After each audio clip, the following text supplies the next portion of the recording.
যখনই এদিক দিয়ে যায় জানলার দিকে চোখ যেন জুড়ে থাকে। বলে দিস এদিকে যেন ভুলেও না তাকায়। বলে দিয়েছি ঠাকরুন, এখন আজ্ঞা করুন যাই। আর কিছু পরিষ্কার করতে হবে? কর্তাবাবুর ফেরার সময় হয়ে গেছে, আমায় দেখলে আবার বলে বসবেন এখানে আমি কি কথা বলছি।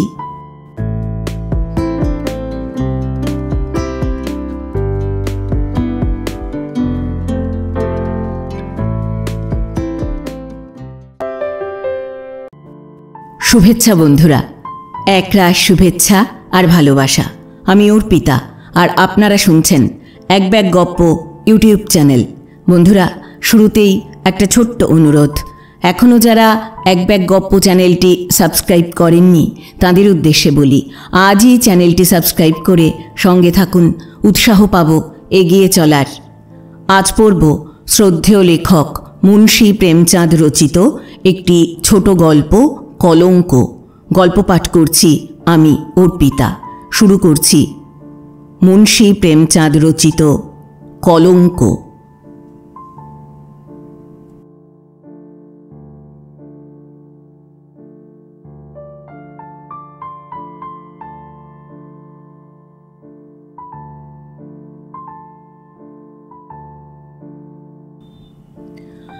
মুন্সী শ্যামকিশোরের দোরগোড়ায় মুন্নু ধাঙর ঝাঁট দেয়, কলঘর ধুয়ে পরিষ্কার করে। তারপর দোরের কাছে এসে গিন্নিকে বলে, মা দেখে নিন সব পরিষ্কার করে দিয়েছি। আজ কিছু পাবার আশা করি গিন্নিমা। দেবীরানী দোরের কাছে এসে বলে, ও মা, 10 দিনও পেরোয়নি মাইনে পেয়েছিস, এরই মধ্যে আবার চাওয়া শুরু করেছিস। মুন্নু বলে, কি আর করি গিন্নিমা, খরচ চলে না, একা লোক, ঘর দেখি না কাজ করি। দেবী বলেন, কেন, বিয়ে করলেই তো পারিস। মুন্নু বলে, নগদ চায় যে, এদিকে খেয়ে পড়ে হাতে কিছুই থাকে না, টাকা পাই কোত্থেকে। দেবী বলেন, এখনও আইবুড়ো আছিস, কিন্তু কতদিন আর একা থাকবি। মুন্নু বলে, গিন্নিমার যখন এত দয়া, কোথাও না কোথাও ব্যবস্থা হয়ে যাবে। ঠাকরুন কিছু সাহায্য করবেন তো? দেবী বলেন, হ্যাঁ করব, তুই ব্যবস্থা কর, আমার পক্ষে যতটা সম্ভব আমি দেব। মুন্নু বলে, আহা, ঠাকরুনের মন মেজাজ কত ভালো, কত খেয়াল রাখেন আমার। অন্য বাড়ির গিন্নিমারা কথা পর্যন্ত বলেন না। ঠাকরুনকে ভগবান যেমন রূপশ্রী দিয়েছেন তেমনি মনখানাও দিয়েছেন। ভগবান জানেন ঠাকরুনকে দেখে খিদে তেষ্টা সব ভুলে যাই। বড় ঘরের মেয়ে বউদেরও দেখেছি, কিন্তু তারা আপনার নখের যোগ্যও নয়। দেবী বলেন, যা মিথ্যুক কোথাকার, আমি আর এমন কি সুন্দরী। মুন্নু বলে, কি করে যে বোঝাই আপনাকে, বড় বড় ঘরের উঁচু জাতের বৌঝিদের তো দেখি শুধু ফর্সা রং ছাড়া আর কিছুই নেই, ওদের মুখে সেই লালিত্য কোথায়। দেবী বলেন, 1 টাকায় তোর কাজ চলবে? মুন্নু বলে, ঠাকরুন 2 টাকা দিন না। দেবী বলেন, আচ্ছা এই নে, এবার যা। মুন্নু বলে, যাই ঠাকরুন, এই যদি রাগ না করেন একটা কথা বলবো। দেবী বলেন, কিসের আবার কথা, তাড়াতাড়ি কর, আমায় উনুন ধরাতে হবে। মুন্নু বলে, তাহলে আজ যাই ঠাকরুন, পরে বলবো। দেবী বলেন, না না বল, কি কথা, এমন কিছু তাড়াতাড়ি নেই। মুন্নু বলে, ডালমন্ডিতে কর্তাবাবুর কেউ থাকেন নাকি? দেবী বলেন, না, সেখানে কোনো আত্মীয় নেই তো। মুন্নু বলে, তাহলে হয়তো বন্ধু থাকেন না, কর্তাবাবুকে প্রায় একটা বাড়ি থেকে বেরোতে দেখি। দেবী বলেন, ডালমন্ডি তো বেশ্যাদের পাড়া। মুন্নু বলে, আগে হ্যাঁ ঠাকরুন, বেশ্যা অনেক আছে সেখানে, কিন্তু কর্তাবাবু তো সোজা সরল মানুষ, উনি দেরি করে বাড়ি ফেরেন নাকি? দেবী বলেন, না না, সন্ধে হবার আগে আগেই ফিরে আসে, তারপর আর বেরোয় না তো।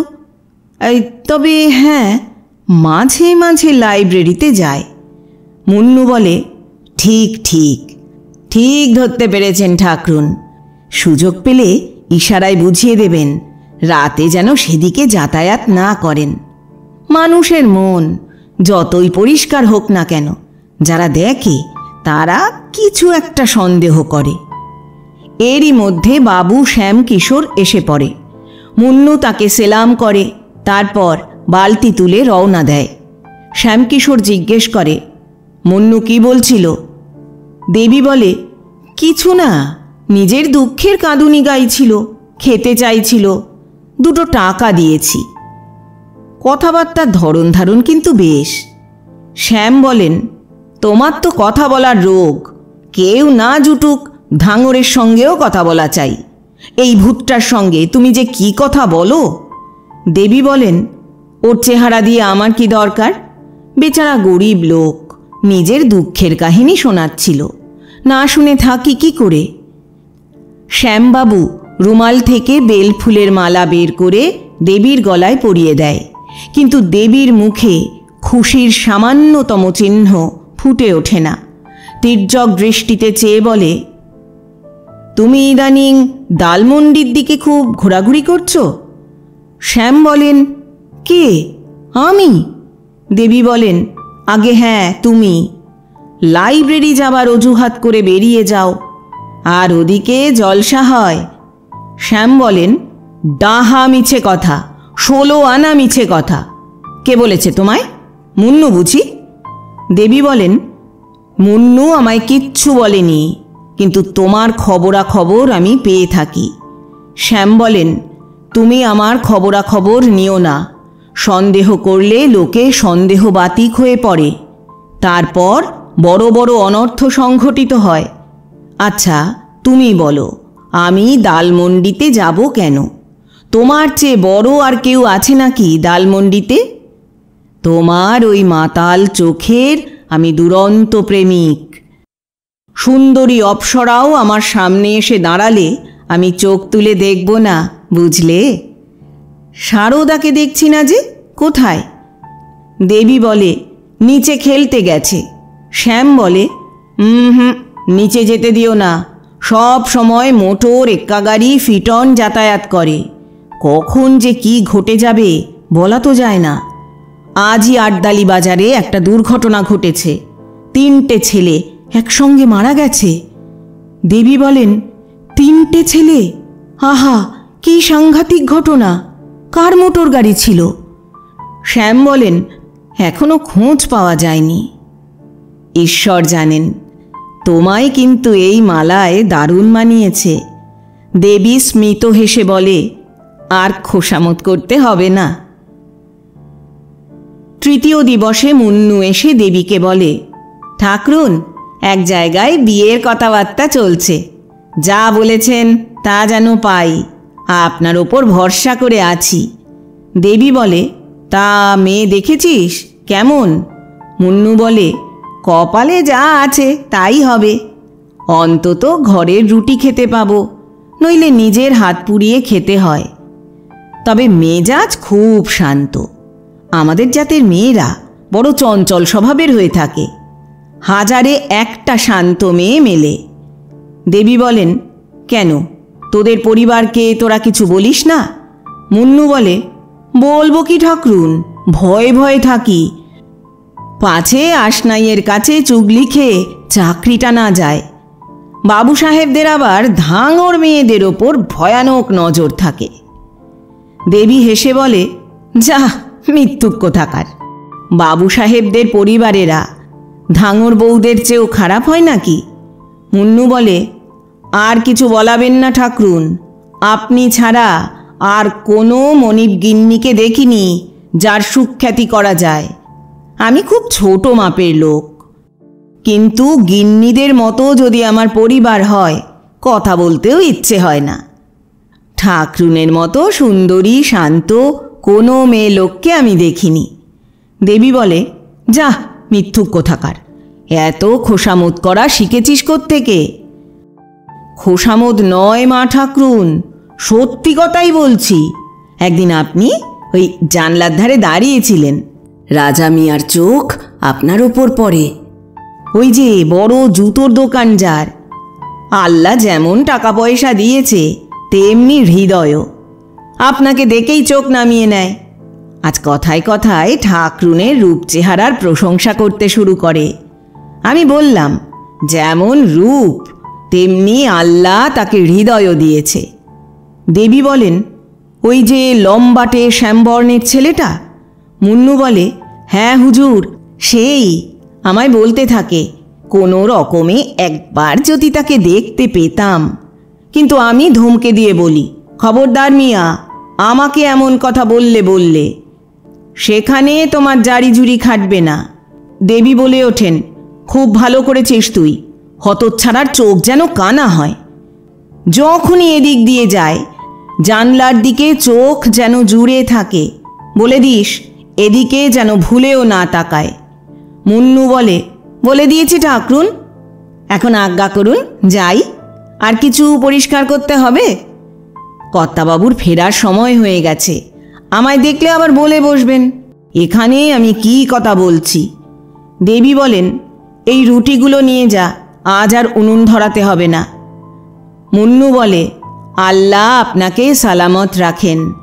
জানেন, আমার মনেও ইচ্ছে হয় এই দোরগোড়ায় পড়ে থাকি, যা পাবো খাবো। সত্যি বলছি ঠাকরুন, আপনাকে দেখে আমার খিদে তেষ্টা সব মরে যায়। মুন্নু বেরোচ্ছিল, এরই মধ্যে বাবু শ্যামকিশোর ওপরে উঠে আসে। মুন্নুর শেষ কথা কটি তার কানে যায়। মুন্নু নিচে নেবে যেতেই শ্যামকিশোর বলে, তোমায় আমি বলেছি না মুন্নুর সঙ্গে বেশি কথা বলো না? তুমি মোটেই কথা শোনো না। ছোট লোকেরা এক ঘরের কথা অন্য ঘরে চালান করে দেয়। এদের সঙ্গে কখনো বেশি কথা বলতে নেই। খিদে তেষ্টা নষ্ট হবার কথা কি বলছিল? দেবী বললেন, কি জানি কিসের খিদে তেষ্টা, এমন কোনো কথা ওঠেনি তো। শ্যাম বলেন, ওঠেনি মানে? আমি নিজে স্পষ্ট শুনলাম। দেবী বলেন, আমার মনে পড়ছে না তো। হবে কোনো কথা, ওর সব কথা আমি শুনি নাকি? শ্যাম বলেন, ও কি তাহলে দেয়ালের সঙ্গে বসে কথা বলে? ওই দেখো একজন লোক তলায় জানলার দিকে নজর দিতে দিতে যাচ্ছে। এপাড়ার মুসলমান ছোড়া, জুতোর দোকান আছে।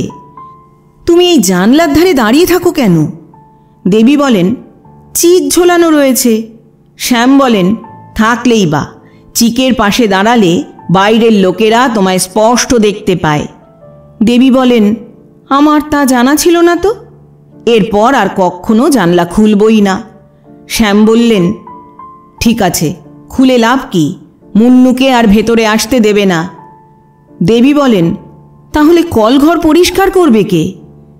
শ্যাম বলেন, বেশ, আসুক তাহলে, কিন্তু ওর সঙ্গে কথা তুমি বলো না। জানো, আজ একটা নতুন থিয়েটার এসেছে, চলো দেখে আসি। শুনেছি এই থিয়েটারে অভিনেতারা নাকি ভালো অভিনয় করে। এরই মধ্যে সারদা তলা থেকে মিষ্টির ঠোঙা নিয়ে ছুটে আসে। দেবী জিজ্ঞেস করে, হে কি, এই মিষ্টি তোকে কে দিল? সারদা বলে, রাজা কাকু দিয়েছে, বলছিল আমায় ভালো ভালো খেলনা এনে দেবে। শ্যাম বলেন, রাজা কাকুটা কে? সারদা বলে, ওই তো সেই লোকটা এক্ষুনি এদিক দিয়ে গেল। শ্যাম বলেন, কে? ওই যে লম্বাটে কালো রঙের লোকটি।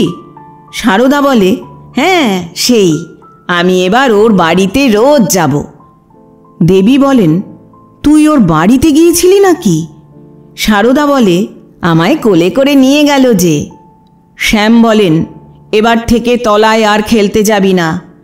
কোন দিন না মোটরের তলায় চাপা পড়িস, দেখিস না কত মোটর যাওয়া আসা করে। সারদা বলে, রাজা কাকু বলছিল আমায় মোটরে করে হাওয়া খাওয়াতে নিয়ে যাবে। শ্যাম বলেন, বাড়িতে বসে বসে তুমি করো কি? হ্যাঁ, একটা মেয়েকে চোখে চোখে রাখতে পারো না? দেবী বলেন, এত বড় মেয়েকে তো আর বাক্সে বন্ধ করে রাখা যায় না। শ্যাম বলেন, কথার জবাব দিতে যে তুমি পটু তা আমার জানা আছে, আসলে গপ্প করে আর সময় পাও না। দেবী বলেন, গপ্প করব কার সঙ্গে? এখানে কি আশেপাশে কেউ থাকে? শ্যাম বলেন, কেন, মুন্নু রয়েছে। দেবী ঠোঁট কামড়ে উত্তর দেন, মুন্নু কি আমার বন্ধু? তার সঙ্গে বসে বসে গল্প করব? গরিব লোক, নিজের দুঃখ গায়, কি আর করব? দূর দূর করে তাড়িয়ে দিতে তো পারি না। শ্যাম বলেন, যাকগে, তাড়াতাড়ি রান্না করে ফেলো, 9টার সময় নাটক শুরু হবে, এখন 7টা। দেবী বলেন, তুমি যাও, দেখে এসো, আমি যাব না। শ্যাম উত্তর দেন, কেন, কি হলো আবার? তুমি তো 2 মাস ধরে নাম তাওড়াচ্ছিলে, নাটক দেখা হয় না, নাটক দেখা হয় না। তুমি কি মনে মনে ঠিক করেছো যে আমি যা বলবো তা কখনো পালন করবে না? দেবী বলেন, কে জানে তোমার মনে যে কি ভাবনার উদয় হয়। তোমার কথা মতোই আমি সব কাজ করি। আমি গেলে তোমার বেশি খরচ হবে, টাকায় কম পড়বে, এই ভেবেই আমি বলেছি। তুমি যখন বলছো, বেশ, আমি যাব। নাটক দেখতে কার খারাপ লাগে? 9টার সময় শ্যামকিশোর একটা টাঙা ভাড়া করে দেবী এবং সারদাকে নিয়ে নাটক দেখতে বেরোয়। রাস্তায় কিছু দূর যাবার পর পেছনে পেছনে আরেকটা টাঙা এসে হাজির হয়। এই টাঙায় রাজা মিয়া বসে আছে এবং তার পাশে, হ্যাঁ, তার পাশে বসে আছে মুন্নু ধাঙর, শ্যামকিশোরের বাড়ি যে ধোয়ে পরিষ্কার করে। ওদের দুজনকে একসঙ্গে দেখে দেবী মাথা নিচু করে নেয়। বিস্মিত হয় এই ভেবে, রাজা এবং মুন্নুর মাঝে এত গভীর বন্ধুত্ব যে রাজা তাকে টাঙায় নিয়ে বেড়াতে বের হয়। সারদা রাজাকে দেখতে পেয়ে বলে ওঠে, বাবা, ওই দেখো, রাজা কাকু আসছে। হাততালি দিয়ে বলে ওঠে, রাজা কাকু, এই যে এদিকে, আমরাও নাটক দেখতে যাচ্ছি। রাজা মিয়া হেসে ফেলে। শ্যামকিশোর রাগে কাঁপতে থাকে। তার মনে হয় লম্পটটা শুধু তাদের অনুসরণ করার জন্যই আসছে। দুজনের মধ্যে নিশ্চয়ই সাঁট আছে, নইলে রাজা মিয়া মুন্নুকে সঙ্গে নেবে কেন? ওদের কাছ থেকে দূরে সরার জন্য সে টাঙাওয়ালাকে বলে, একটু তাড়াতাড়ি চলো, দেরি হয়ে যাচ্ছে। টাঙা ক্ষিপ্র গতিতে চলতে শুরু করে। রাজাও তার টাঙার গতি বাড়িয়ে দেয়। শ্যামকিশোর যখন তার টাঙাকে আসতে যেতে বলে, রাজার টাঙার গতিও ধীর হয়। শেষে শ্যামকিশোর বিরক্তির স্বরে বলে ওঠে, টাঙাকে স্ট্যান্ডে নিয়ে চলো, থিয়েটারে আর যাব না। টাঙাওয়ালা তার দিকে কৌতূহলে দেখে, তারপর টাঙার মুখ ঘুরিয়ে নেয়। রাজার টাঙাও সেই দিকে ঘোরে। শ্যামকিশোরের মনে প্রচণ্ড রাগ চরচর করতে থাকে। ইচ্ছে হয় রাজাকে গালাগাল দিয়ে ওঠে, কিন্তু ভয় হয় পাছে আবার ঝগড়া বিবাদ না শুরু হয়, তাহলে অনেকেই জড়ো হবে এবং লজ্জায় তার মাথা কাটা যাবে। মনে মনে সমস্ত ক্রোধ সে ঢোক গিলে ফেলে। নিজের ওপর রাগ গিয়ে পড়ে। কে জানত এই শয়তান দুটো তার মাথার ওপর চেপে বসবে। মুন্নু হারামজাদাকে কালই তাড়িয়ে দেব। কিছু দূর এগিয়ে রাজার টাঙা একদিকে বাঁক নেয়। শ্যামকিশোরের রাগ তখন কিছুটা শান্ত হয়, কিন্তু নাটক দেখার আর সময় নেই। স্ট্যান্ড থেকে তারা বাসায় ফিরে আসে। দেবী ঘরে ঢুকে বলে, মিছিমিছি টাঙাওয়ালাকে 2 টাকা গচ্চা দিতে হলো। শ্যামকিশোর তার দিকে রক্তপিপাসু দৃষ্টিতে চেয়ে বলে, মুন্নুর সঙ্গে আরও কথা বলো, জানলায় দাঁড়িয়ে রাজাকে ভালো করে নিজের রূপ দেখাও। তুমি যে কি করতে চাও তুমি জানো। দেবী বলে, এমন কথা উচ্চারণ করতে তোমার লজ্জা হয় না? আমায় তুমি অকারণে অপমান করছো, এর ফল কিন্তু ভালো হবে না। অন্য কোনো পুরুষকে আমি তোমার নখের যোগ্যও মনে করি না। ওই হতভাগা ধাঙরের সাহস কি আমায় কাবু করে? তুমি আমায় এত নীচ মনে করো? শ্যাম বলে, না, তোমায় আমি নীচ মনে করি না, কিন্তু অবুঝ মনে করি। এই বদমাইশটার সঙ্গে তোমার অত কথা বলা উচিত ছিল না। এখন তো বুঝতে পারছো বেটা 1 নম্বরের ধূর্ত শয়তান, নাকি এখনো সন্দেহ আছে? শ্যামকিশোর শুয়ে পড়ে, কিন্তু মন তার অশান্ত। সারাটা দিন সে দপ্তরে থাকে। তার অনুপস্থিতিতে দেবী কি করে কে জানে। সে এইটুকু জানে দেবী পতিব্রতা, এবং এও জানে সুন্দরী রমণী তার রূপ দেখাবার জন্য লালায়িত থাকে। দেবী নিশ্চয়ই সেজে গুজে জানলার ধারে দাঁড়ায়। পাড়ার ছেলে ছোকরারা ওকে দেখে না জানি মনে মনে কত সব কল্পনা করে। এই ব্যাপারটা বন্ধ করা তার কাছে অসম্ভব মনে হয়। প্রেমিকেরা বশীকরণ ছলাকলায় নিপুণ হয়ে থাকে। ঈশ্বর না করুন এসব বদমাইশের পাল্লায় কোনো ভদ্রঘরের বউ মেয়েরা পড়ে। কিন্তু এদের পিণ্ডি ছাড়াই কি করে? অনেক ভেবে চিনতে অবশেষে এই বাড়ি ছেড়ে দেওয়া শ্যামকিশোর ঠিক করে। এছাড়া অন্য কোনো উপায়ও নেই। দেবীকে বলে, এই বাড়িটাই তাহলে ছেড়ে দিই, কি বলো? এসব বাজে লোকদের মাঝে থাকলে শালীনতা নষ্ট হবার ভয় আছে। দেবী বলে, কিছুটা আপত্তির স্বরে বলে, তোমার যা ইচ্ছা। শ্যাম বলে, তুমি কোনো উপায় বার করো। দেবী বলে, আমি আবার কি উপায় বার করব? তাছাড়া কিসের উপায়? বাড়ি ছাড়ার কোনো প্রয়োজন আছে বলে আমার মনে হয় না। দুটো একটা নয়, লাখ লাখ বাজে লোক থাক না, তাতে কি?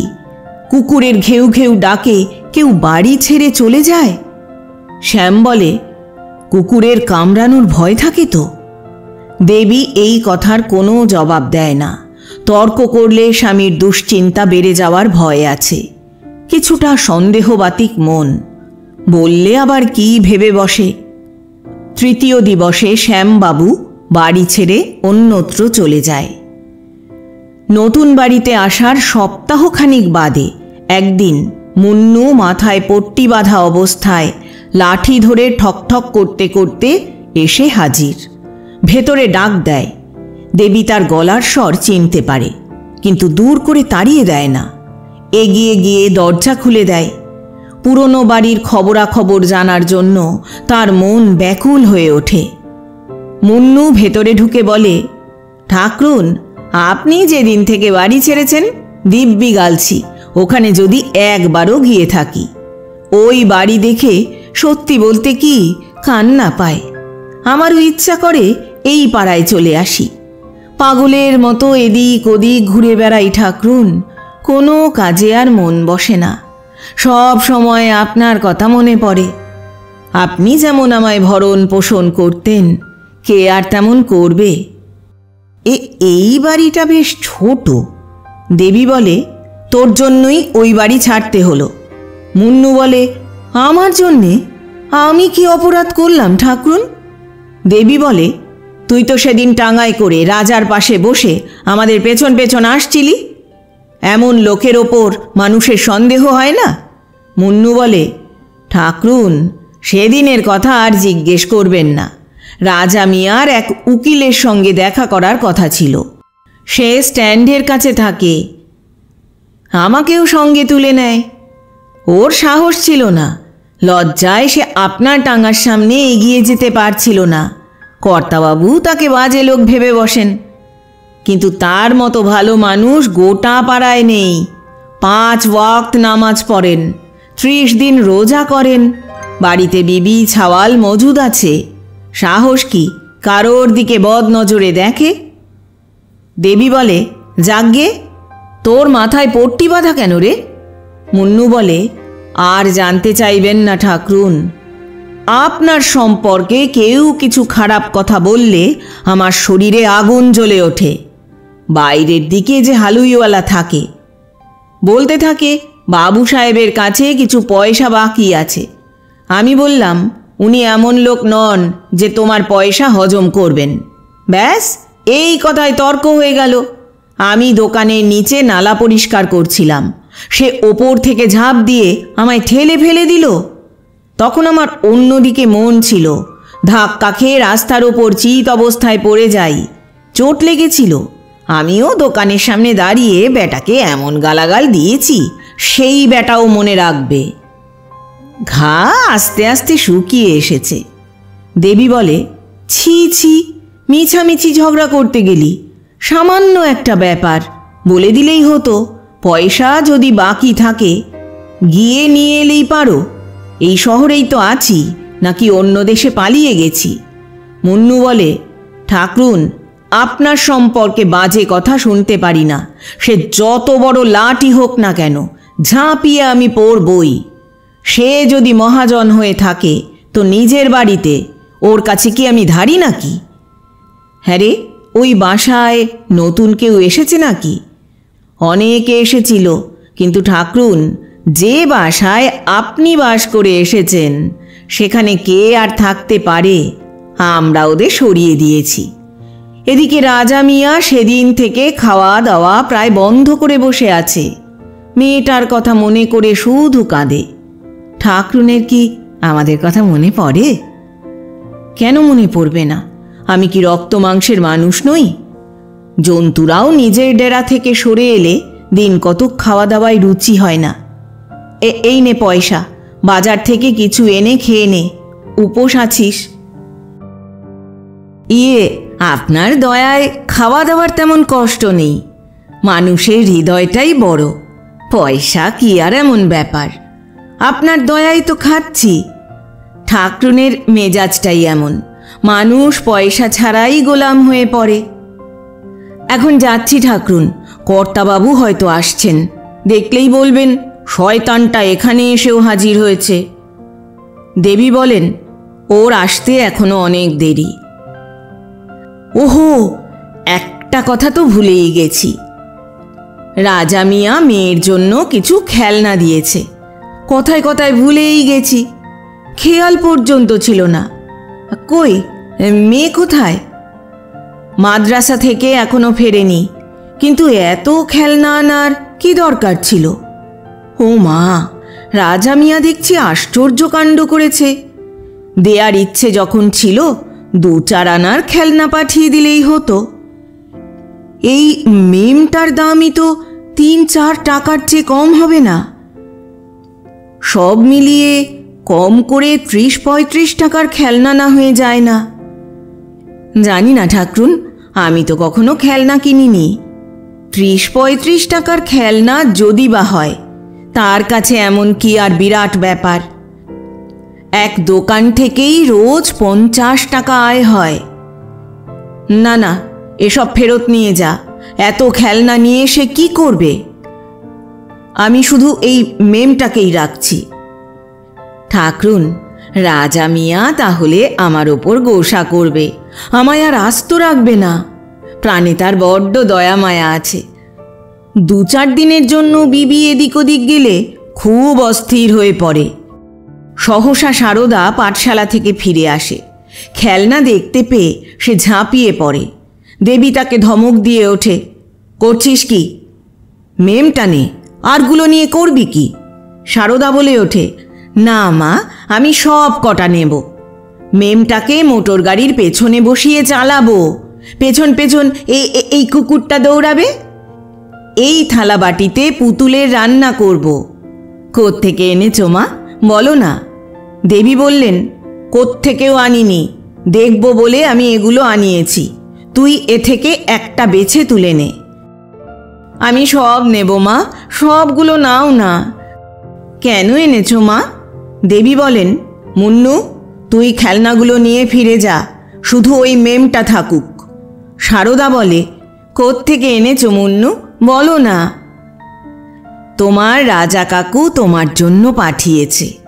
সারদা বলে ওঠে, রাজা কাকু পাঠিয়েছে? ওহো। তারপর সে নাচ করে বলে, রাজা কাকু খুব ভালো, কাল আমি বন্ধুদের দেখাবো। ওদের কারো কাছে এমন পুতুল খেলনা নেই, কি মজা। আচ্ছা মুন্নু, তুই এখন যা, রাজা মিয়াকে বলে দিস আর যেন এখানে খেলনা না পাঠায়। দেবী বলে ওঠেন। মুন্নু চলে যেতেই দেবী সারদাকে বলে, খুকি, তোর খেলনাগুলোকে এখন তুলে রেখে দি। বাবা দেখলে রাগ করবে, বকুনি দেবে। কেন রাজা মিয়ার কাছ থেকে খেলনা নিয়েছ? ছুঁড়ে ভেঙে ফেলবে। ভুলেও তোর বাবার কাছে খেলনার কথা পারিস না। না মা, এগুলো তুমি তুলে রাখো, নইলে বাবা ভেঙে ফেলবে। বাবাকে কখনো বলিস না খেলনাগুলো রাজা কাকু দিয়েছে, নইলে বাবা রাজা কাকুকে মারধর করবে, তোর কান কেটে দেবে। বলবে মেয়ে একটা ভিখিরি বেহায়া, সবার কাছ থেকে খেলনা চেয়ে বেড়ায়। সত্যি কথা বলছো মা, এগুলো তুমি তুলে রাখো, নইলে বাবা সব ভেঙে ফেলবে। ইতিমধ্যে বাবু শ্যামকিশোর দপ্তর থেকে ফিরে আসে। ভ্রু কুঞ্চিত ছিল। এসেই বলে ওঠে, শয়তানটা এই পাড়ায় আসা শুরু করেছে। আজ ওকে আমি দেখেছি। ও কি এখানেও এসেছিল? দেবী কিছুটা দ্বিধাজড়িত গলায় বলে, হ্যাঁ এসেছিল। তুমি ওকে আসতে দিলে? আমি বারণ করেছিলাম না যে মুন্নুকে কখনো বাসার ভেতরে পাও রাখতে দেবে না? দেবী বলেন, এসে দরজার কড়া নাড়তে থাকে, কি করব বলো? ওর সঙ্গে ওই লম্পটটাও ছিল নাকি? না, ওর সঙ্গে কেউ ছিল না। তুমি নিশ্চয়ই আজও ওকে এখানে আসতে বারণ করনি? আমার মনে ছিল না, কিন্তু কি করতে আসবে এখানে? কেন? যা করতে আজ এসেছিল তা করতেই আবার আসবে। মুখে চুনকালি মাখার জন্য তুমি উঠে পড়ে লেগেছ। দেবী রাগে শক্ত গলায় বলে, এসব আজে বাজে কথা তুমি আমায় বলবে না, বুঝেছ? এমন কথা মুখে উচ্চারণ করতে তোমার লজ্জা বোধ করে না? ছি ছি, এর আগেও তুমি একবার এমন কথা বলেছিলে, আজ আবার সেই কথা বলছো। এরপরও যদি আমি এমন কথা শুনি, এর ফল ভালো হবে না, আমি বলে দিচ্ছি। তুমি কি আমায় বেশ্যা ভাবো নাকি? শ্যাম বলে, আমি চাই না সে এই বাসায় আসে। তাহলে নিজেই বারণ করে দিলে পারো, আমি কি তোমায় বাধা দিচ্ছি? শ্যাম বলে, তুমি বারণ করে দাও না কেন? দেবী বলে, তোমার বলতে বুঝি লজ্জা করে? শ্যাম শক্ত মুখে বলে, আমার বারণ করাটা বৃথা। বারণ করলে তোমার আশকারা পেয়ে যাতায়াত করবে। দেবী ঠোঁট কামড়ে বলে ওঠে, যদি আসে কি এমন ক্ষতি? সবার বাড়িতেই ধাঙর আসে যায়। এরপর মুন্নুকে যদি আমি দোরগোড়ায় দেখি তাহলে তোমার ভালো হবে না, এ আমি বলে রাখলাম। এই বলে শ্যামকিশোর নিচে নেমে যায়। দেবী স্তম্ভিত হয়ে দাঁড়িয়ে থাকে। অপমানে, লাঞ্ছনায় এবং অবিশ্বাসের আঘাতে তার হৃদয় পীড়িত হয়ে ওঠে। সে ডুকরে কেঁদে ওঠে। যে আঘাত তার মনে বেশি করে বাজে তা হলো, আমার স্বামী আমাকে এত নীচ, এতখানি নির্লজ্জ মনে করে। যে কাজ বেশ্যাও করে না, সেই সন্দেহ সে আমাকে করছে। শ্যামকিশোর বাড়িতে ঢোকার সঙ্গে সঙ্গে সারদা তার খেলনা তুলে নিয়ে পালিয়ে যায়, পাছে বাবা ভেঙে না ফেলে। নিচে গিয়ে সে ভাবতে থাকে, এগুলো কোথায় লুকিয়ে রাখি। সে ভাবতে থাকে, আর এরই মধ্যে ওর এক বন্ধু উঠোনে ঢোকে। সারদা ওকে খেলনা দেখাবার জন্য আকুল হয়ে ওঠে। কোনো রকমেই সে এই প্রলোভন এড়াতে পারে না। বাবা এখন ওপরে, এত তাড়াতাড়ি নিচে নামবে না। ততক্ষণ বন্ধুকে খেলনাগুলো দেখাতে আপত্তি কি? বন্ধুকে সে কাছে ডাকে। তারপর দুজনে খেলনা দেখতে দেখতে এত দূর মগ্ন হয়ে পড়ে যে শ্যামকিশোর নিচে নেমে এসেছে সেই খেয়ালটুকুও নেই। খেলনা দেখতে পেয়েই শ্যামকিশোর প্রায় ঝাঁপিয়ে সারদার কাছে এসে হাজির হয়। জিজ্ঞেস করে, এই খেলনাগুলো কোত্থেকে পেয়েছিস? সারদার ফোঁপানি শুরু হয়। ভয়ে সে থরথর করে কাঁপতে থাকে। মুখ থেকে একটা শব্দও বের হয় না। শ্যামকিশোর আবার ধমকে জিজ্ঞেস করে, বলছিস না যে? বল, কে তোকে খেলনা দিয়েছে? সারদা কেঁদে ফেলে। শ্যামকিশোর তখন তাকে আদর করে বলে, কাঁদিস না মা, তোকে মারব না আমি। শুধু জানতে চাই, এত সুন্দর সুন্দর খেলনা কোত্থেকে পেয়েছিস তুই? এইভাবে দু চারবার আশ্বাস দেওয়ার পর সারদা কিছুটা সাহস পায়। সে সব কথা বলে ফেলে। হায়, এর চেয়ে সারদা যদি চুপ করে থাকত অনেক ভালো হতো। বোবা হয়ে থাকাটাই তার ভালো ছিল। দেবী কিছু একটা কথা বলে ব্যাপারটা চাপা দিতে পারত, কিন্তু নিয়তির লিখন খণ্ডাবে কে? শ্যামকিশোরের শিরায় শিরায় আগুন ধরে ওঠে। খেলনাগুলো সেখানেই ফেলে রেখে গটগট করে সে আবার ওপরে উঠে যায়। দেবীর দু কাঁধ শক্ত হাতে ধরে নাড়া দিয়ে বলে ওঠে, এই বাড়িতে তুমি কি থাকতে চাও? স্পষ্ট করে বলো। এতক্ষণ ধরে দেবী ফুঁপিয়ে ফুঁপিয়ে কাঁদছিল। এই নির্মম প্রশ্ন শুনে তার চোখ থেকে অশ্রু নিঃশেষ হয়ে যায়। বিশাল বিপদের আশঙ্কায় তুচ্ছ আঘাত লুপ্ত হয়ে যায়। ঘাতকের হাতে তরবারি দেখে রোগগ্রস্ত প্রাণী যেমন রোগশয্যা থেকে উঠে পালিয়ে যায়, শ্যামকিশোরের দিকে সে ভয়ার্ত দৃষ্টিতে দেখতে থাকে। মুখে কোনো শব্দ করে না। তার প্রতিটি রোম নীরব ভাষায় জানতে চায়। হঠাৎ এই প্রশ্নের অর্থ? শ্যামকিশোর আবার বলে ওঠে, তোমার ইচ্ছেটা কি? আমায় স্পষ্ট করে বলো। আমার সঙ্গে বাস করতে করতে যদি তুমি হাঁপিয়ে উঠে থাকো, তাহলে চলে যাবার অধিকার তোমার আছে। আমি তোমায় বন্দি করে রাখতে চাই না। আমার সঙ্গে ছল চাতুরি করার কোনো প্রয়োজন নেই। খুশি মনেই আমি তোমায় বিদায় দিতে রাজি আছি। তুমি যখন মনে মনে একটা ব্যাপার স্থির করে ফেলেছ, আমিও স্থির করে ফেলেছি। এই ঘরে তুমি এখন থাকতে পারবে না, থাকার যোগ্যও নও। দেবী কণ্ঠস্বর কিছুটা সামলে নিয়ে বলে, তোমার আজকাল কি হয়েছে বলো তো? সব সময় গলা দিয়ে যেন বিষ ওগলাতে থাকে। আমায় যদি ভালো না লাগে তাহলে বিষ এনে দাও। এভাবে জ্বালিয়ে মারছ কেন? ধাঙরের সঙ্গে কথা বলাটা এত অপরাধ? ও যখন এসে ডাকে আমি গিয়ে দরজা খুলে দিয়েছি। যদি জানতাম সামান্য তিল থেকে তাল হবে, তাহলে ওকে দূর করে তাড়িয়ে দিতাম। শ্যাম বলেন, ইচ্ছে করছে তোমার জিভ টেনে বার করে দিই। এদিকে কথা হচ্ছে, ইশারা চলছে, উপহার ভেট পাচ্ছ, বাকি আর কি রইল? মিছিমিছি কাটা ঘায়ে আর নুন ছড়িও না। অসহায় মেয়ের প্রাণ নিয়ে তুমি কি পাবে? শ্যাম বলেন, আমি কি তাহলে মিথ্যে কথা বলছি? দেবী বলেন, হ্যাঁ, মিথ্যে কথা বলছো। খেলনাগুলো এলো কোত্থেকে? এবার দেবীর বুক কেঁপে ওঠে সাংঘাতিক। কাটলেও বুঝি শরীর থেকে রক্ত বার হবে না। বুঝতে পারে এখন গ্রহ তার খারাপ। যাবতীয় সর্বনাশের এক জোট হয়েছে। হতচ্ছাড়া এই খেলনাগুলো কি দুর্ভাগ্য বয়ে নিয়ে এসেছে। কেন যে আমি নিতে গেলাম, সেই মুহূর্তে ফেরত দিয়ে দিলাম না কেন? কথাটা ঘুরিয়ে সে বলে, চুলোয় যাক ওই খেলনা। বাচ্চাদের দোষ কি? ওদের ধরে রাখবে কে? ওরা মানবে নাকি? যতই বলি নিস না, কিন্তু বারণ শোনে না। তা আমি কি করি?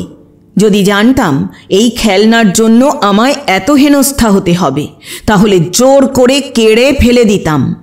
শ্যাম বলেন, বটে, এর সঙ্গে আর কি কি জিনিস এনেছে? ভালো যদি চাও এক্ষুনি বার করে দাও। দেবী বলেন, যদি এসেই থাকে এই ঘরেই আছে। দেখে নিচ্ছ না কেন? ঘর তো আর এমন বড় নয়, 2-4 দিন সময় লাগবে। আমার অত সময় নেই।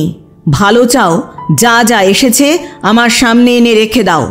শুধু মেয়ের জন্য খেলনা এসেছে, আর তোমার জন্য সওগাত আসেনি, এ তো আর হতে পারে না। গঙ্গায় গলা জলে নেবেও যদি দিব্যি কাটো, তবুও আমার বিশ্বাস হবে না। দেবী বলেন, তাহলে ঘরে খুঁজে দেখে নাও না কেন? শ্যামকিশোর ঘুষি বাগিয়ে বলে ওঠে, বলছি না আমার সময় নেই।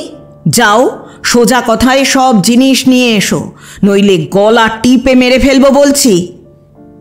মারো, মেরে ফেলো আমায়। যে জিনিস আসেনি আমি তা বার করি কোত্থেকে? রাগে শ্যামকিশোর উন্মত্ত হয়ে দেবীকে জোরে ধাক্কা দেয়। তাল সামলাতে না পেরে মেঝের উপর চিত অবস্থায় পড়ে যায় দেবী। তারপর ওর গলায় হাত রেখে বলে, টিপে দি, বল, তাহলে তুই ওসব জিনিস দেখাবি না। দেবী বলে, যা ইচ্ছে করো তুমি।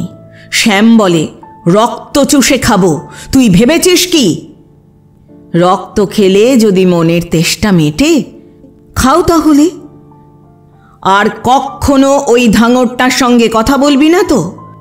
ফের যদি ওই মুন্নু বা ওর লোকটাকে বাড়ির সামনে দেখি তাহলে গলা টিপে মেরে ফেলবো। এই বলে শ্যামকিশোর দেবীকে ছেড়ে দেয়। তারপর বাইরে বেরিয়ে যায়। দেবী বহুক্ষণ ধরে সেই অবস্থায় মেঝের ওপর পড়ে থাকে। তার মনে এখন স্বামী প্রেমের মর্যাদা রক্ষার লেশ মাত্র নেই। প্রতিকারের জন্য তার অন্তঃকরণ ক্ষিপ্ত হয়ে উঠছিল। এই মুহূর্তে সে যদি শুনতে পায় শ্যামকিশোরকে বাজারে কেউ জুতো পেটা করেছে, তাহলে সে হয়তো খুশি হতো। কয়েকদিন বৃষ্টি ভেজার পর আজ আঁধির প্রকোপে প্রেমের প্রাচীর ভেঙে পড়েছে। মন রক্ষার জন্য কোনো সাধনাই অবশেষ নেই। আজ কেবল সংকোচ ও লোক লজ্জার পলকা ধরনের সুতো ঝুলে রয়েছে, যা সামান্য টানে ছিঁড়ে যেতে পারে। শ্যামকিশোর বাইরে চলে যেতে সারদা তার খেলনা নিয়ে বাড়ির বাইরে বেরোয়। বাবা যখন খেলনা দেখে কিছু বলল না, তাহলে আর কিসের চিন্তা, কিসের ভয়? এখন সে খেলনাগুলোকে তার বন্ধুদের দেখাবে না কেন? রাস্তার ওপারে একটা মিষ্টির দোকান। মিষ্টিওয়ালার মেয়ে বাড়ির দোরগোড়ায় দাঁড়িয়ে আছে। সারদা তাকে খেলনা দেখাবার জন্য এগোয়। মাঝখানে রাস্তা, ঘন ঘন গাড়ি ঘোড়া, মোটরের যাতায়াত লেগেই আছে। সারদা নিজের আনন্দে মশগুল। অন্যদিকে তার আর কোনো লক্ষ্য নেই। বালক সুলভ ঔৎসুক্যে সে খেলনা নিয়ে রাস্তায় দৌড়ায়। কে জানত পেছন পেছন সমন সেরকম দৌড়ে আসছে প্রাণের খেলনা নেয়ার জন্য। সামনে একটা মোটর গাড়িকে এগিয়ে আসতে দেখা যায়। অন্য দিক থেকে একটা ঘোড়ার গাড়ি এগিয়ে আসছে। সারদা ভাবে সে দৌড়ে পার হয়ে ওদিকে চলে যেতে পারবে। মোটর হর্ন দেয়। সারদাও দৌড়ে সামনের দিকে এগিয়ে যায়। কিন্তু ভবিতব্য রুখবে কে? মোটর গাড়ি সারদাকে চাপা দিয়ে ঘষ্টাতে ঘষ্টাতে কিছু দূর এগিয়ে যায়। রাস্তার উপরে একটা মাংসের পিণ্ড। পাশে খেলনাগুলো ছড়িয়ে ছিটিয়ে অক্ষত অবস্থায় পড়ে থাকে সেই রকম। একটাও ভাঙেনি। খেলনা পড়ে থাকে, কিন্তু যার খেলার কথা সে আর থাকে না। দুটোর মাঝে কোনটা স্থায়ী কোনটা বা অস্থায়ী, কে তা নির্ণয় করবে? চারিদিক থেকে লোকেরা ছুটে আসে। এ কি? এ যে শ্যামবাবুর মেয়ে, ওই বাড়ির ওপরতলার ভাড়াটে। ইস! একজন লোক ছুটে যায় তাদের বাড়ি, গিয়ে ডাকে, শ্যামবাবু, শ্যামবাবু, শ্যামবাবু, আপনার মেয়ে কি বাইরে খেলা করছিল? একটু নিচে নেমে আসুন তাড়াতাড়ি। দেবী ছাদের আলসেতে দাঁড়িয়ে রাস্তার দিকে দৃষ্টি ফেলে। চোখের সামনে সে সারদাকে দেখতে পায়। আর্তচিৎকারে সে বেসামাল অস্থিরভাবে নিচে দৌড়ে আসে। রাস্তায় এসে সারদাকে কোলে তুলে নেয়। তার পা জোড়া থরথর করে কাঁপতে থাকে। এই বজ্রপাত তাকে পাথর করে দেয়। চোখ ফেটে কান্নাও বেরোয় না। পাড়ার কয়েকজন তাকে জিজ্ঞেস করে, শ্যামবাবু কোথায়? তাকে কিভাবে খবর দেয়া যায়? কি উত্তর দেবে দেবী? সে সংজ্ঞাহীন হয়ে আছে। মেয়ের মৃতদেহ তার কোলের উপর। আকাশের দিকে ফ্যাল ফ্যাল করে সে তাকিয়ে আছে, যেন ঈশ্বরকে জিজ্ঞেস করছে, সব বিপদ কি আমারই মাথায়? অন্ধকার হয়ে আসছে, অথচ শ্যামকিশোরের কোনো পাত্তা নেই। জানেও না দেবী সে গেছে কোথায়। ধীরে ধীরে 9টা বাজে, শ্যামকিশোরের দেখা নেই। এতক্ষণ সে বাইরে থাকে না কখনো। আজও কি তার এমন গায়েব হওয়া দরকার ছিল? হায় ঈশ্বর! 10টা বাজে। দেবী এবার কেঁদে ফেলে। মেয়ের মৃত্যুতে দুঃখ যতটা না হয়, তার চেয়ে বেশি দুঃখ হয় তার নিজের অসামর্থ্যে। শবের দাহক্রিয়া করবে কি করে? কে যাবে তার সঙ্গে? এত রাত হয়েছে, কেউ কি রাজি হবে তার সঙ্গে যেতে? যদি কেউ সঙ্গে না যায় তাহলে কি তাকে একা যেতে হবে? সারা রাত কি ওকে কোলে নিয়ে বসে কাটাতে হবে? ক্রমশ নিস্তব্ধতা ঘিরে ধরতে থাকে। দেবীর ভয় হতে থাকে। সে পশ্চাতাপ করতে থাকে, হায় হায়, কেন সে সন্ধেবেলায় মৃতদেহ নিয়ে বেরিয়ে পড়েনি? 12টা বাজে। সহসা দরজা খোলে কেউ। দেবী উঠে দাঁড়ায়, ভাবে উনি এসেছেন। তার হৃদয় ফুলে ওঠে, ফুপিয়ে ফুপিয়ে কাঁদতে থাকে। কাঁদতে কাঁদতে বাইরে আসে। কিন্তু উনি নন, পুলিশের লোক, মামলার তদন্তে এসেছে। বেলা 5টার ঘটনা। তদন্ত শুরু হয় রাত 11টার সময়। হবে না কেন? থানার বড়বাবুও তো মানুষ, সন্ধেবেলায় সেও বেড়াতে টেড়াতে বেরোয় যে। ঘণ্টাখানেক ধরে তদন্ত চলে। দেবী ভেবে দেখে এখন আর সংকোচ করে কাজ এগোবে না। থানার বড়বাবু তাকে যা জিজ্ঞেস করে নিঃসংকোচে সে তার জবাব দেয়। একটুও লজ্জা বোধ করে না, দ্বিধাও হয় না। থানার বড়বাবুও বিস্মিত হয়। সকলের বয়ান লিখে দারোগাবাবু যখন বেরোতে যায়, দেবী জিজ্ঞেস করে, আপনি কি সেই মোটর গাড়ির খোঁজ করবেন? দারোগা উত্তর দেয়, এখন হয়তো খোঁজ পাওয়া যাবে না। দেবী বলে, তাহলে কি ওর কোনো সাজা হবে না? দারোগা বলে, কি করে হবে? কেউ তার নম্বর জানে না। দেবী বলে, সরকারের তরফ থেকে একটা কি কোনো ব্যবস্থা হবে না? গরিবের ছেলেরা কি এভাবে পিষে গুড়িয়ে মরবে? দারোগা বলে, এর কি ব্যবস্থা হতে পারে? মোটর গাড়ি তো আর বন্ধ করা যাবে না। দেবী বলে, অন্তত পুলিশদের এটা দেখা উচিত শহরের কেউ যেন জোরে গাড়ি না চালায়। কিন্তু আপনারা তা দেখবেন কেন? আপনাদের অফিসাররাও মোটরে চেপে যান। আপনি যদি তাদের গাড়ি থামান তাহলে কি আপনার চাকরি আর থাকবে? থানার বাবুরা লজ্জা পেয়ে চলে যায়। রাস্তায় নেমে একজন সেপাই বলে ওঠে, বউটা বড় ক্যাটক্যাটে কথা বলে হুজুর। দারোগা বলে, আরে এ যে আমার দম ছাড়িয়ে দিয়েছে, কি ভয়ঙ্কর রূপ পেয়েছে। হ্যাঁ, কিন্তু সত্যি বলছি, একবারও ওর দিকে চেয়ে দেখিনি, চেয়ে দেখার সাহসই পাইনি।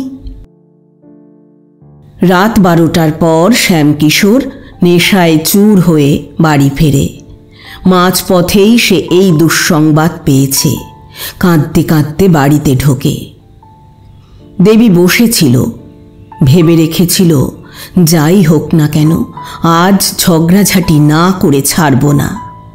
কিন্তু তাকে এমনভাবে কাঁদতে দেখে সব রাগ জল হয়ে যায়। তার সঙ্গে নিজেও কাঁদতে শুরু করে। অনেকক্ষণ ধরে দুজনে একসঙ্গে কাঁদতে থাকে। এই বিপদ তাদের দুজনের হৃদয়কে পরস্পরের কাছাকাছি টেনে আনে। মনে হয় তাদের আগেকার প্রেম যেন জাগরুক হয়েছে। পরদিন সকালে সবাই দাহক্রিয়া সেরে ফিরে আসে।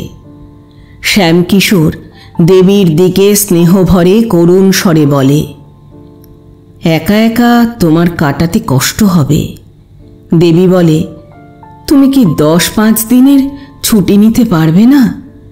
শ্যামকিশোর বলে, আমিও তাই ভাবছি, 15 দিনের ছুটি নিই, কি বলো? শ্যামকিশোর ছুটি নেবার জন্য দপ্তরে রওনা দেয়। এই বিপদে দেবীর মন একদিকে যতটা অনাবিল হয়ে ওঠে তা মাসাবধিকাল ছিল না। মেয়েকে হারিয়ে যে বিশ্বাস ও প্রেম সে পায় তা তার অশ্রু মোছার পক্ষে নিতান্ত কম নয়। আহ অভাগিনী, এত খুশি হয়েও না। তোমার জীবনের শেষ অঙ্ক এখনো বাকি, যা তুমি আজও কল্পনা করতে পারবে না। পরদিন শ্যামকিশোর বাড়িতেই ছিল। এমন সময় মুন্নু এসে সেলাম জানায়। শ্যামকিশোর কিছুটা শক্ত গলায় জিজ্ঞেস করে, কি ব্যাপার, তুই বারবার এখানে আসিস যে বড়? মুন্নু করুণ স্বরে বলে, কর্তা, কালকের কথা যে শোনে তারই রাগ ধরে। আমি হলাম হুজুরের গোলাম, চাকর ছাড়া আর কি। কর্তার নেমক খেয়েছি যে, তা কি কখনো হাড়মাস থেকে আলাদা করা যায়? মাঝে মাঝে তাই খোঁজ খবর নিতে এসে পড়ি। কালকের কথা শোনার পর হুজুর মনের মধ্যে যা করছে তা কি করে বলি। আহা, কি সুন্দর মেয়ে, দেখলেই মনের সব দুঃখ দূর হয়ে যেত। আমাকে দেখলেই মুন্নু মুন্নু করে ছুটে আসতো। পরলোকের মনেই যখন এই অবস্থা, হুজুরের মনে কি যে বয়ে চলেছে তা একমাত্র হুজুরই জানেন।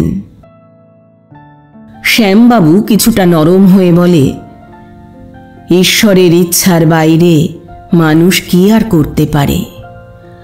আমার ঘর অন্ধকার হয়ে গেছে, এখন আর এখানে বাস করার ইচ্ছে নেই। মুন্নু বলে, ঠাকরুনের অবস্থা নিশ্চয়ই আরও খারাপ। শ্যাম বলে, তা তো হবেই। আমি ওকে সকাল সন্ধে খাওয়াতাম, আর সারা দিন ওর মা ওর সঙ্গে থাকতো।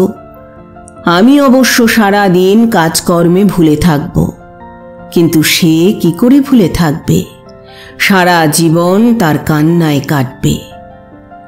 স্বামীকে মুন্নুর সঙ্গে কথা বলতে শুনে দেবী ঘরের ফাঁক দিয়ে উঠোন দেখে।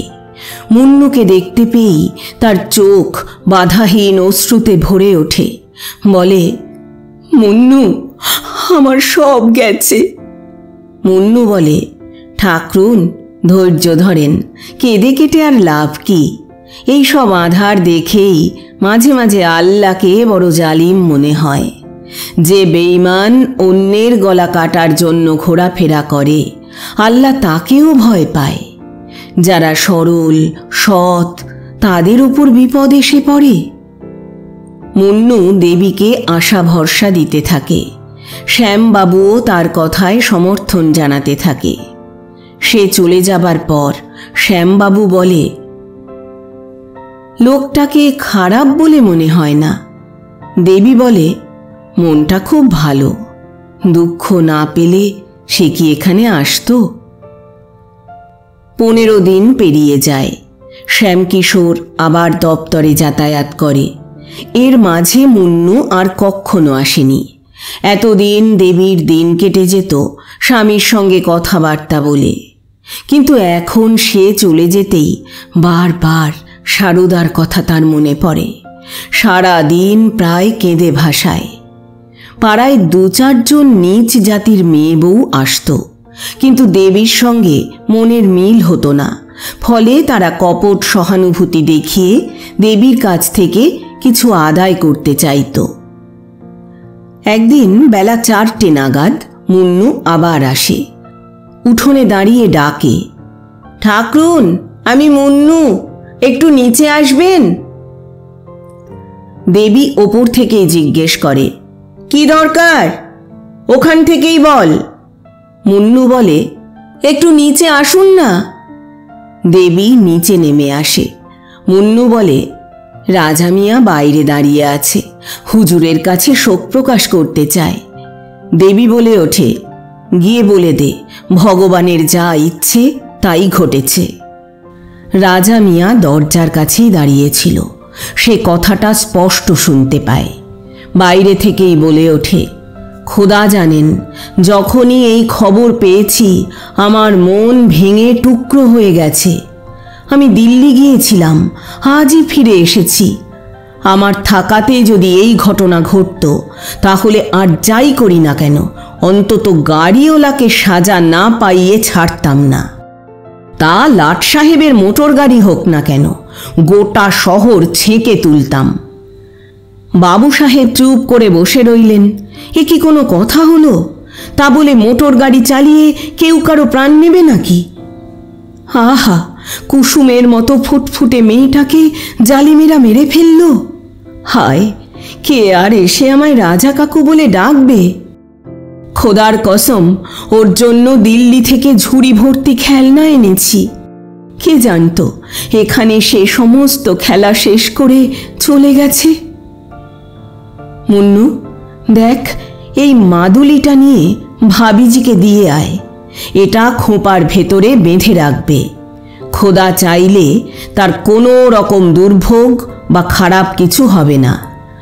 উনি হয়তো নানান ধরনের দুঃস্বপ্ন দেখতে পারেন, রাতে ভালো করে ঘুম নেই, বুকের ভেতরটা ধরফর করতে পারে। সব কিছু এই মাদুলির প্রভাবে নষ্ট হয়ে যায়। একটা বড় ফকিরের কাছ থেকে আমি এই মাদুলি পেয়েছি। এইভাবে রাজা মিয়া আর মুন্নু ততক্ষণ পর্যন্ত একটা না একটা অজুহাতে দোরগোড়া থেকে আর সরে না, যতক্ষণ না শ্যামবাবুকে ফিরে আসতে দেখা যায়। শ্যামকিশোর তাদের দুজনকে ফিরে যেতে দেখে। উপরে এসে গম্ভীরভাবে জিজ্ঞেস করে, রাজা মিয়া কি জন্যে এসেছিল? এমনি শোক প্রকাশ করতে এসেছিল। আজই দিল্লি থেকে ফিরেছে বলছিল। খবর শুনেই ছুটে এসেছে। শ্যাম বলে, পুরুষেরা পুরুষকে শোক প্রকাশ করে নাকি মেয়ে মানুষকে? দেবী বলে, তোমার দেখা পায়নি, তাই আমার কাছে শোক প্রকাশ করে ফিরে গেছে। শ্যাম বলে, তার অর্থ দাঁড়ালো যে লোক আমার সঙ্গে দেখা করতে এসে আমাকে না পায় তারা তোমার সঙ্গে দেখা করতে পারে, এতে কোনো ক্ষতি নেই, তাই তো? দেবী বলে, আমি কি সবার সঙ্গে দেখা করতে যাচ্ছি? শ্যাম বলে, তা রাজা মিয়া কি আমার শালা নাকি শ্বশুর? দেবী বলে, সামান্য ব্যাপারে তুমি বড় হইচই বাঁধাও। শ্যাম বলে, বটে, এটা সামান্য হলো? একজন ভদ্রঘরের বউ একটা লম্পটের সঙ্গে কথা বলবে, এটা সামান্য ব্যাপার না? তাহলে অসামান্য ব্যাপার কোনটা? এও সামান্য ব্যাপার নয় যদি আমি তোমার গলা টিপে মেরে ফেলি, এমনকি এ কাজে আমার পাপও হবে না। দেখছি তুমি আবার সেই আগেকার পথ ধরেছ। এত বড় সাজা পেয়েও তোমার চোখ খোলেনি। এবার কি আমায় খেতে চাইছো? দেবী স্তব্ধ হয়ে পড়ে। একে মেয়ের শোক, তদুপরি এই অপশব্দের বোঝা, সেই সঙ্গে ভীষণ আক্ষেপ। ওর মাথা ঘুরে ওঠে। সেখানেই বসে পড়ে কাঁদতে শুরু করে। এই জীবনের চেয়ে মরণও অনেক ভালো, শুধু এই শব্দ কটি তার মুখ থেকে বেরোয়। শ্যামকিশোর গর্জে উঠে বলে, হ্যাঁ তাই হবে, চিন্তা নেই, চিন্তা নেই, তাই হবে। তুমি মরতে চাও, আমারও আকাঙ্ক্ষা নেই যে তুমি অমর হয়ে থাকো। যত তাড়াতাড়ি তোমার জীবন শেষ হয় ততই মঙ্গল। বংশে তাহলে চুনকালি পড়বে না। দেবী ফুঁপিয়ে ফুঁপিয়ে কাঁদে, বলে, অসহায় মেয়ে পেয়ে তুমি এত বড় অন্যায় করছো, তাই না? তোমার কি একটুও দয়া মায়া নেই? শ্যাম বলে, চুপ করো বলছি। দেবী বলে, কেন চুপ করব? বলি, তুমি কি আমার মুখ বন্ধ করতে চাও? শ্যাম বলে, আবারও কথা বলছো? এবার উঠে মাথা ফাটিয়ে দেব। দেবী বলে, কি? আমার মাথা ফাটাবে তুমি? জোর জবরদস্তি পেয়েছো নাকি? শ্যামবাবু রেগে ওঠে। তারপর দেবীকে কয়েকটা চর ও কিল মারে। মার খেয়েও দেবী কাঁদে না, চেঁচায় না, এমনকি মুখ দিয়ে একটা শব্দ বার করে না। শুধু অর্থহীন দৃষ্টিতে স্বামীর দিকে চেয়ে থাকে, যেন সে নিশ্চিত হতে চায় এ কি মানুষ না অন্য কিছু। মারধর করে শ্যামকিশোর যখন সরে দাঁড়ায়, দেবী শুধু বলে, মনের ঝাল এখনো যদি না মিটে থাকে তাহলে মিটিয়ে নাও, পরে হয়তো সুযোগ নাও পেতে পারো। শ্যামকিশোর জবাব দেয়, মাথা ফাটিয়ে দেব, বুঝবি তুই কার পাল্লায় পড়েছিস। বলতে বলতে সে নিচে নেমে যায়। এক ঝটকায় দরজা খুলে ও সশব্দে বন্ধ করে সে বেরিয়ে পড়ে। এবার দেবীর চোখ বেয়ে অশ্রু নদী গড়াতে শুরু করে। রাত 10টা বেজে গেছে, তবুও শ্যামকিশোর বাসায় ফেরেনি। কাঁদতে কাঁদতে দেবীর চোখ ফুলে উঠেছে। রাগের মাথায় স্বভাবতই মধুর স্মৃতি লোপ পেয়ে যায়। দেবীর এমন মনে হতে থাকে শ্যামকিশোরের সঙ্গে তার কখনো প্রেম ঘটেনি। তবে হ্যাঁ, কয়েকদিন অবশ্য তার মুখে, কিন্তু তা কৃত্রিম প্রেম ছিল। যৌবনের আনন্দ উপভোগের জন্য তার সঙ্গে মিষ্টি মধুর প্রেমালাপ করত, তাকে বুকের মাঝে আঁকড়ে ধরত, তাকে হৃদয়ের পরে শোয়াত। হ্যাঁ, এসবই ছিল কৃত্রিম, শুধু দেখানো, অভিনয় মাত্র। তার মনেই পড়ে না কখনো কি তার সঙ্গে সত্যিকার প্রেম হয়েছিল। এখন সে রূপ নেই, যৌবনও নেই, সেই সজীবতাও নেই। তার সঙ্গে অত্যাচার করতে তাহলে বাধা কোথায়? সে ভাবল কিছুই না। এখন তার মন আমার প্রতি বিরক্ত হয়ে উঠেছে। নইলে সামান্য ব্যাপারে আমার ওপর এমন করে ঝাঁপিয়ে পড়ে। যে কোনো একটা কলঙ্ক দিয়ে আমার কাছ থেকে সরে পড়তে চায়। এই যদি হয়, আমি কেন তাহলে এর ভাত কাপড় আর মার খাবার জন্য এই সংসারে পড়ে আছি? প্রেমই যখন রইল না, আমার এখানে থাকাটাই ধিক্কার। বাপের বাড়িতে আর কিছু না হোক, এরকম দুর্গতি তো হবে না। এর যদি এই ইচ্ছে, তাহলে এটাই হোক। আমিও মনে করব বিধবা হয়েছি। রাত যত এগোতে থাকে, দেবীর প্রাণ শুকিয়ে আসতে থাকে। ওর মনে ভয় চেপেছিল ফিরে এসে আবার না মারধর শুরু করে। সাংঘাতিক রাগ নিয়ে সে বাড়ি থেকে বেরিয়েছে। কি ভাগ্য!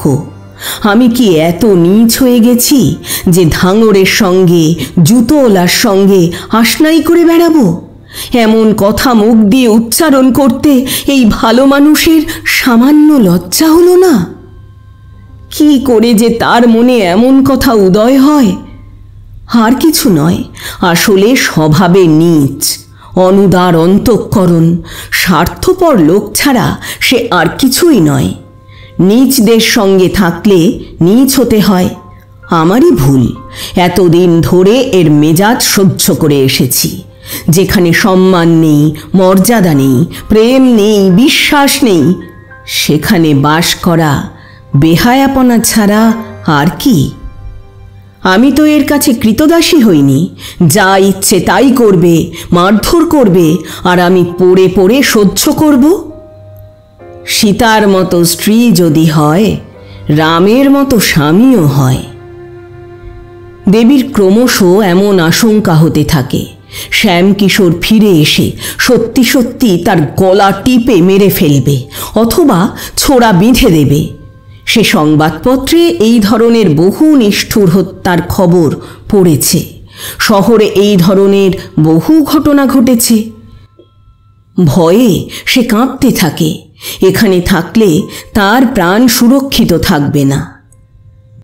দেবী তারপর কাপড়ের একটা ছোট্ট পুঁটুলি বাঁধে। ভাবতে বসে, এখান থেকে বেরোবো কি করে? তাছাড়া বেরিয়েই বা যাব কোথায়? এখন যদি মুন্নুর খবর পাওয়া যেত, তাহলে কাজ হতো। ও কি আমাকে আমার বাপের বাড়িতে পৌঁছে দিত না? একবার বাপের বাড়ি গিয়ে হাজির হই না, তারপর উনি মাথা খুঁড়ে মরলেও ভুলেও কখনো আসবো না। সেও মনে রাখবে। টাকাগুলো রেখে যাই কেন? এ দিয়ে তো মজা ফুর্তি লুটবে। আমি সংসার খরচ থেকে কেটে ছেঁটে জমিয়েছি। এর আর এমন কি আয়? খরচ করতে চাইলে কানা করিও সঞ্চয় হতো না। নেহাত পয়সা পয়সা করে জমিয়েছি। দেবী নিচে নেমে দরজা বন্ধ করে আসে। তারপর বাক্স খুলে তার সমস্ত অলংকার এবং টাকা বার করে পুঁটুলিতে বাঁধে। সব কটা কারেন্সি নোট, ফলে ভার বোধ হয় না। সহসা কেউ সদর দরজায় সশব্দে ধাক্কা দেয়। দেবী আঁতকে ওঠে, ওপর থেকে উঁকি মেরে দেখে শ্যামকিশোর। তার সাহস হয় না গিয়ে দরজা খুলে দেয়। উপরন্তু শ্যামবাবু এত জোরে জোরে ধাক্কা মারতে শুরু করে যেন দরজা ভেঙে ফেলবে। এভাবে দরজা খোলার প্রয়াস তার মনের অবস্থা স্পষ্টভাবে প্রকাশ করছিল। বাঘের মুখে যাওয়ার সাহস দেবীর হয় না। অবশেষে শ্যামকিশোর চেঁচিয়ে বলে, ও ড্যাম, দরজা খোলো! ও ব্লাডি, দরজা খোলো, এক্ষুনি খোলো! দেবীর মনে যাও বা সাহস ছিল, তাও লুপ্ত হতে থাকে। শ্যামকিশোর নেশায় চুর হয়ে এসেছে। হুঁশ থাকলে হয়তোবা দয়া জাগত, তাই মদ খেয়ে এসেছে। দরজা আমি আর খুলছি না, ভেঙে ফেললেও খুলব না। এখন আর আমাকে এ বাড়িতে পাচ্ছ না, মারবে কোত্থেকে? তোমায় ভালো করে চিনেছি। 15-20 মিনিট ধরে শ্যামকিশোর হই হল্লা করে দরজা নাড়ার পর হাবিজাবি বকতে বকতে চলে যায়। 2-4 জন প্রতিবেশী তাকে ধিক্কার ধমক দেয়। ছি ছি, শিক্ষিত লোক হয়ে আপনি মাঝরাতে বাড়ি ফেরেন? ঘুমিয়ে পড়েছে হয়তো, তাই খুলছে না। কি আর করবেন, বরং কোনো বন্ধু টন্ধুর বাড়িতে গিয়ে শুয়ে থাকুন, সকালে আসবেন। শ্যামকিশোর চলে যাবার পর দেবী পুঁটুলি তোলে, তারপর ধীর পায়ে নিচে নামে। কিছুক্ষণ কান পেতে শব্দ শোনে। শ্যামকিশোর দাঁড়িয়ে নেই তো। যখন বিশ্বাস হয় যে চলে গেছে, আস্তে সে দরজা খোলে, তারপর বাইরে বেরিয়ে পড়ে। মনে তার সামান্যতম ক্ষোভ বা দুঃখ নেই, শুধু একমাত্র ইচ্ছে এখান থেকে কোনো রকমে পালিয়ে যাই। এমন কোনো পুরুষ নেই যার উপর ভরসা রাখা চলে, এই সংকটে যে তাকে সাহায্য করতে পারে। যদি থাকে তা কেবল মুন্নু ধাঙর। ওর সঙ্গে দেখা করার সমস্ত আশা তার এখনো রয়েছে।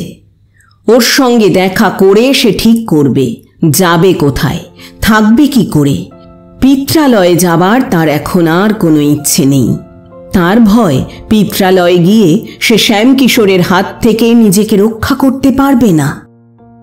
এখানে তাকে না পেয়ে সে নিশ্চিত তার পিত্রালয়ে যাবে এবং তাকে জোর করে ধরে আনবে। সব যন্ত্রণা, সব অপমান সে সহ্য করার জন্য প্রস্তুত। শুধু শ্যামকিশোরের মুখ সে দেখতেই চায় না।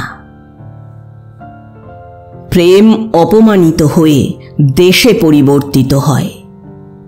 কিছু দূরেই চৌরাস্তা, কয়েকটা টাঙাওয়ালা দাঁড়িয়ে আছে। দেবী একটা টাঙা ভাড়া করে তাকে স্টেশনে যাবার জন্য বলে। রাতটা দেবী স্টেশনেই কাটায়। ভোরবেলায় একটা টাঙা ভাড়া করে পর্দার আড়ালে বসে চৌকে হাজির হয়। তখনও দোকানপাট খোলেনি, কিন্তু জিজ্ঞেস করে রাজা মিয়ার ঠিকানা খুঁজে পায়। ওর দোকানের সামনে একটা ছোকরা ঝাড় দিচ্ছিল। দেবী ওকে ডেকে বলে, রাজা মিয়াকে গিয়ে বলো সারদার আম্মা তোমার সঙ্গে দেখা করতে এসেছে, এক্ষুনি চলুন। মিনিট 10 পরে রাজা আর মুন্নু এসে হাজির হয়। দেবী সজল চোখে বলে, তোমাদের জন্য আমায় বাড়ি ছাড়তে হয়েছে। রাজা মুন্নুর দিকে চায়। কাল রাতে তোমাদের আমাদের বাড়িতে যাওয়াটাই কাল হয়েছে। যা ঘটেছে পরে বলবো, এখন আমায় একটা ঘরের ব্যবস্থা করে দাও, এমন ঘর উনি যেন আমার খোঁজ না পান, নইলে আমায় উনি আর আস্ত রাখবেন না। রাজা মুন্নুর দিকে চায়, যেন সে বলে, দেখেছ চাল একেবারে ঠিক দেয়া হয়েছে। দেবীকে বলে, আপনি নিশ্চিন্তে থাকুন, এমন ঘরের ব্যবস্থা করে দেব উনি কেন, ওনার আব্বাও খোঁজ পাবেন না। আপনার কোনো রকমের কষ্ট হবে না। আপনার জন্য ঘামের বদলে রক্ত বইয়ে দেব। সত্যি কথা বলতে কি ভাবিজি, উনি আপনার যোগ্যই নন। মুন্নু বলে, ঠিক কথাই বলেছেন ভাই সাব, আপনি রানী হবার মতো। আমি গিন্নিমাকে বলেছিলাম কর্তাবাবুর দালমন্ডির বাতাস গায়ে লেগেছে, কিন্তু আপনি বিশ্বাসই করতেন না। কাল রাতেই আমি তাকে গোলাপজানের ঘর থেকে বেরোতে দেখেছি। নেশায় একেবারে চুর। দেবী বলে ওঠে, মিথ্যে কথা, তার এই ধরনের অভ্যেসই নেই। অবশ্য উনি কিছুটা রকচটা, রাগের মাথায় ভালো মন্দর খেয়াল থাকে না, তা বলে তার নজর খারাপ নয়। মুন্নু বলে, হুজুর যখন বিশ্বাস করছেন না, আমার কিছু করার নেই। বেশ, পরে আমি দেখিয়ে দেব, তখন তো বিশ্বাস করবেন।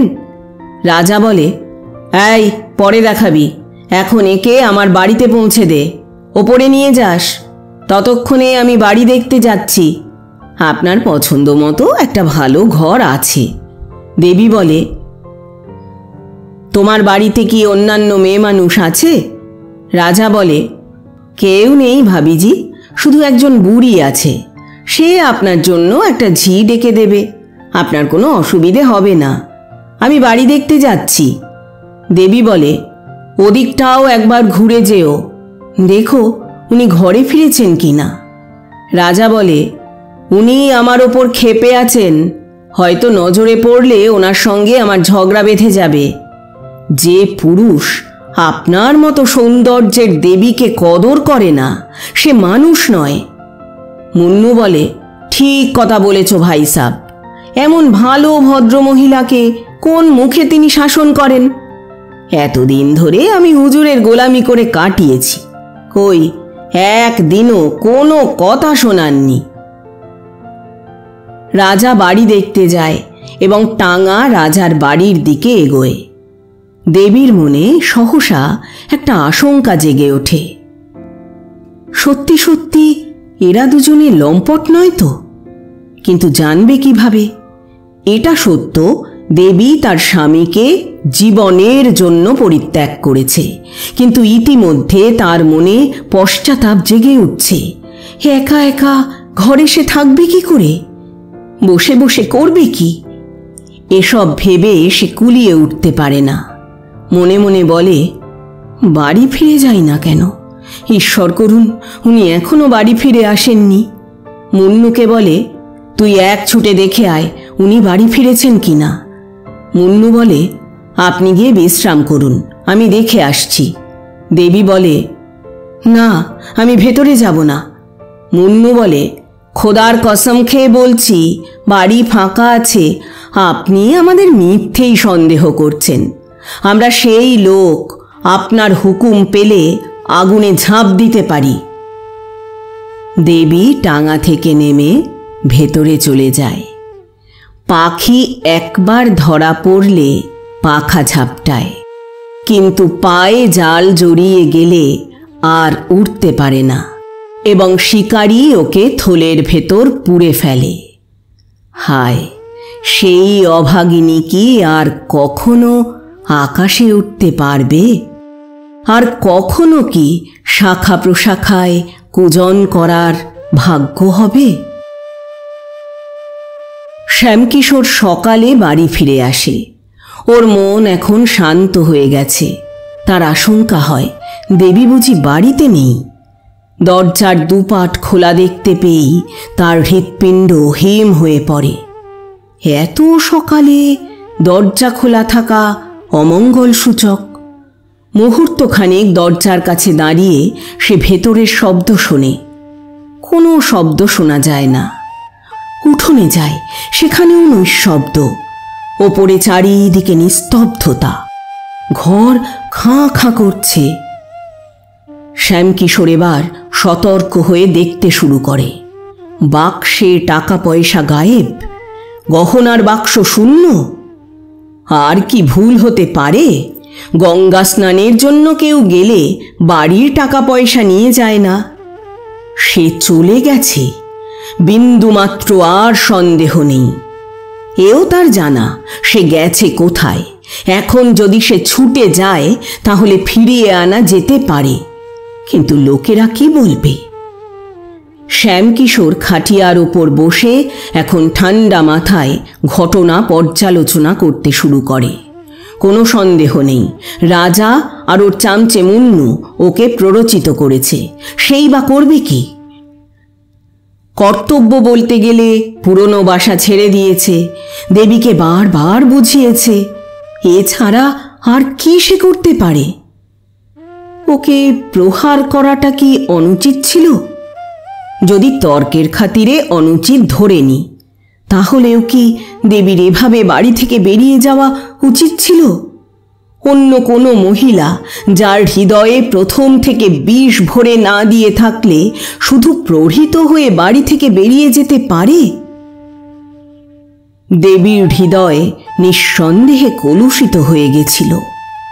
শ্যামকিশোর আবার ভাবে, একটু পরেই ঝি আসবে, দেবীকে ঘরে না দেখে সে নিশ্চয়ই জিজ্ঞেস করবে। তখন কি জবাব দেব? মুহূর্তে গোটা পাড়ায় এই খবর ছড়িয়ে পড়বে। হায় ঈশ্বর, এবার কি করি? শ্যামকিশোরের মনে এ সময় সামান্যতম দয়া ছিল না। যদি এখন কোনো রকমে দেবীর সে দেখা পায়, তাহলে ওকে খুন করতেও সামান্য পিছ পাও সে হতো না। ওর এভাবে বাড়ি থেকে বেরিয়ে যাওয়া, হোক না তা আবেগের কারণে, তা সত্ত্বেও তার দৃষ্টিতে ক্ষমাহীন।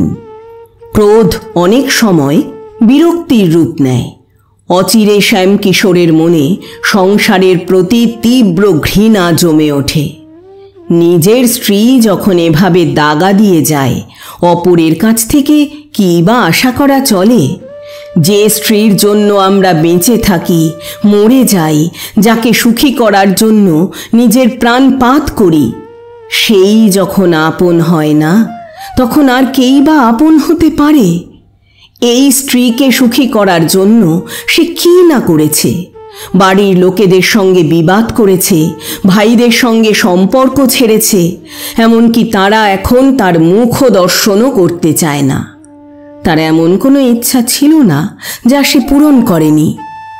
সামান্য মাথায় যন্ত্রণা হলে তার মাথায় যেন আকাশ ভেঙে পড়ত। রাতের পর রাত তার সেবা শুশ্রূষায় বসে কাটাত।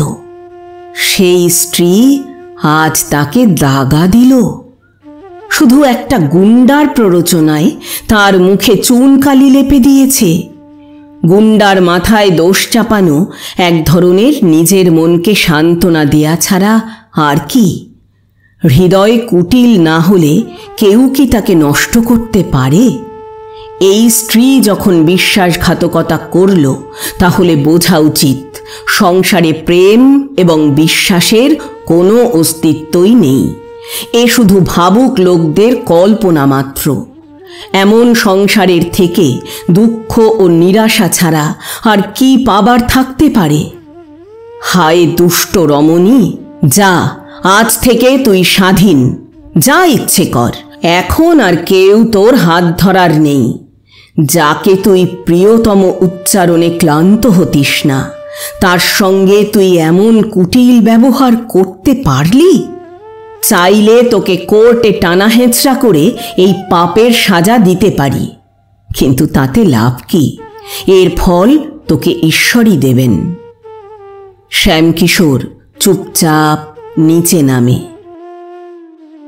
দরজা খোলা রেখে সোজা গঙ্গার ঘাটের দিকে এগিয়ে যায়।